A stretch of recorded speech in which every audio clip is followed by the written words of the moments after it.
Cardiovascular Institute of the South is celebrating 40 years of delivering healthcare to our patients and communities. Founded by Dr. Craig Walker in 1983 and guided by a mission to provide the highest quality cardiovascular care available, CIS has pioneered hundreds of firsts to improve outcomes for cardiovascular diseases. Through new technology, virtual care, outpatient procedures, and national growth, CIS is improving lives and leading the way for advanced care and innovation.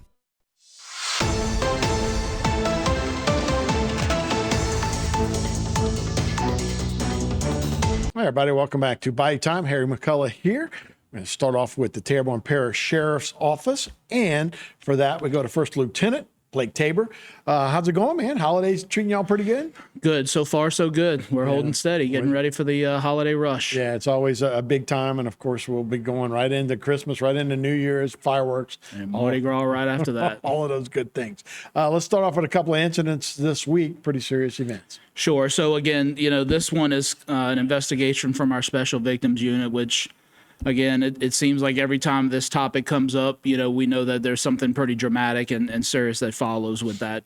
But this one sort of came to light on December 4th when a child under the age of 13 reported to a parent of some sexual-related abuse at the hands of a person by the name of Elgin Joseph Parfait Jr. He's a 39-year-old male from Terrio. You see him photographed here.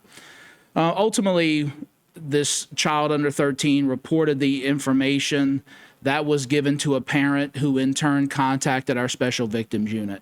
During the course of that investigation, ultimately that led to an additional child and an interview with another parent where that child was determined to be a victim in this particular case. Again, as normal, we are not releasing the names or specific ages or sexual determination of any of these juveniles, whether they're male or female, but that's just, something that we don't do in these types of cases. Ultimately, there was enough evidence to warrant the detectives pulling Mr. Parfait in for questioning. When he underwent that interview with detectives, it didn't go as well as I guess he had planned. And there was a lot of more questions that didn't get answered than did. So ultimately, they placed him under arrest for one charge of indecent behavior with a juvenile, and he is currently still incarcerated at our jail on a $75,000 bond. When you have a Special Victims Unit, is that a unit that's always together that handles these types of crimes? This is what they do.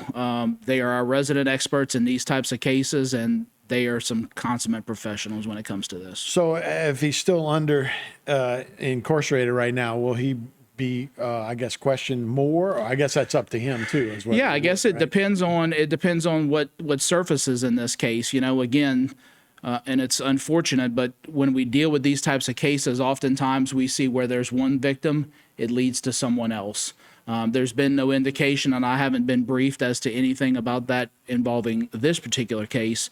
But again, we always have to make sure that we are dotting all of our I's and crossing our T's. Yeah, and it's an unfortunate part of that particular crime. And not to say he's not convicted or anything, but it is kind of part of that crime. Absolutely. That you have to see everybody within contact of a certain. Yep. And look, and not that this is just bad any time of the year, but especially during the holidays for this to happen, right after Thanksgiving. I mean, it's just unfortunate. Right. Kids shouldn't be having to deal with this. Right, and that's a at time any when time families get together and larger groups together as well. Our second group was an arrest and a disturbance. Again, this was another interesting case that you guys saw.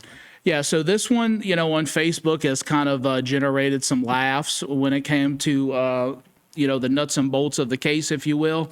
So again, on December 8th, which was Sunday, shortly before 9 p.m., we were called to a business in the 1600 block of Prospect Boulevard. That was in response to a disturbance that was taking place between a white male subject at that location and a member of the management of the store.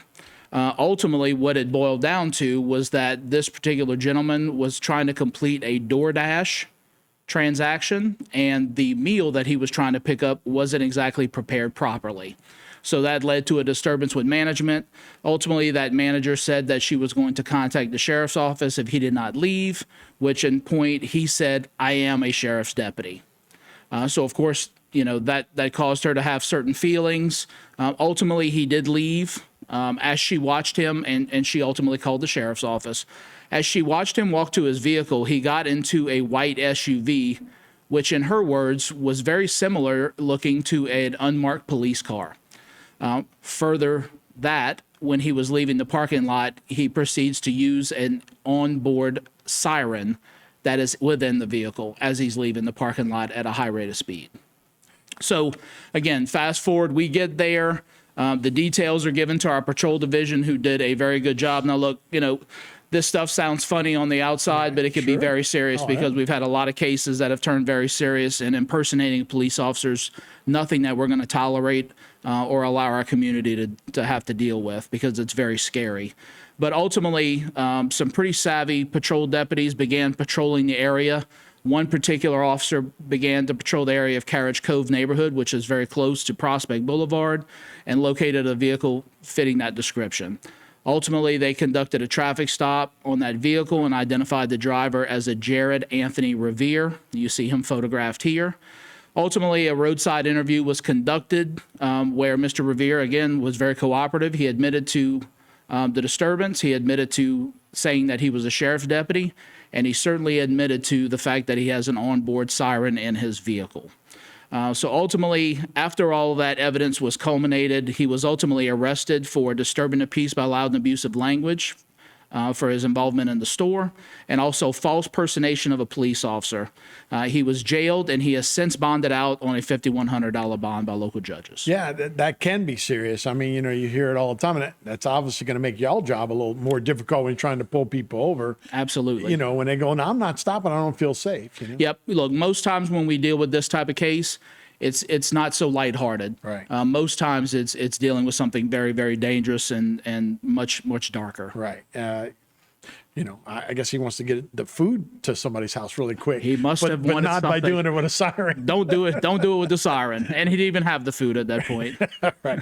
Well, Blake, David, thank you so much for the update. Thank you. And we'll be right back with more Body Time right after this.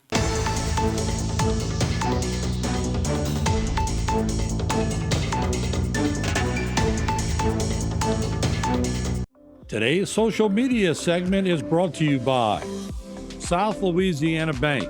It's better when we bank together. Waits and Downer, attorneys at law. Terrebonne Ford, built Ford tough.